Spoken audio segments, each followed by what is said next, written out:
வாடகை கட்டலண்ணா. எங்கம்மா? 2 மாசம் ஆச்சு வாடகை கட்டல. அவங்க என்ன வெளியில போன்றாங்க. நான் எங்க போறது சொல்லுங்க? 3 பிள்ளைங்க எனக்கு. இந்த பச்சை குழந்தைய விட்டு நான் வேலைக்கு போக முடியாது. லவ் மேரேஜ்னா. எந்த ஊர்? இந்து வந்து கர்நாடக சைடுனா. இங்க யாரு இங்க எப்படி வந்தீங்க நீங்க முதல்ல? எங்க வீட்டுக்காரர் தானே என்ன கூட்டின்னு வந்து 10 வருஷம் கல்யாணம் பண்ணி 12 வருஷம் நடக்குது. எங்க எந்த ஊர்? இந்த ஊர் ஒசூர்ல ஒரு ஜார்க்லட்டின்ட்டுனா டெக்னி கோட்டை சைடு. எங்க போயிட்டான்? அதான் நத்தியோட கிட்ட இருக்கிறான். குமந்தாப்பள்ளியில் இருக்கிறான். இப்போ அங்கே போய் கேட்டுக்கிட்டு அந்த பொம்பளை என்ன அடிச்சுட்டான்.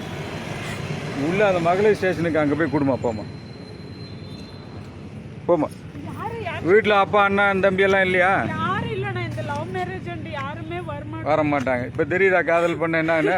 கொஞ்சம் சொல்லு. நீ காதல் பண்ணுறவங்களுக்குலாம் என்ன சொல்றது? சொல்லுமா. காதல் பண்ணவங்களா தயவு செஞ்சு பெற்றவங்க பேச்ச கேளுங்கன்னு சொல்லுங்க.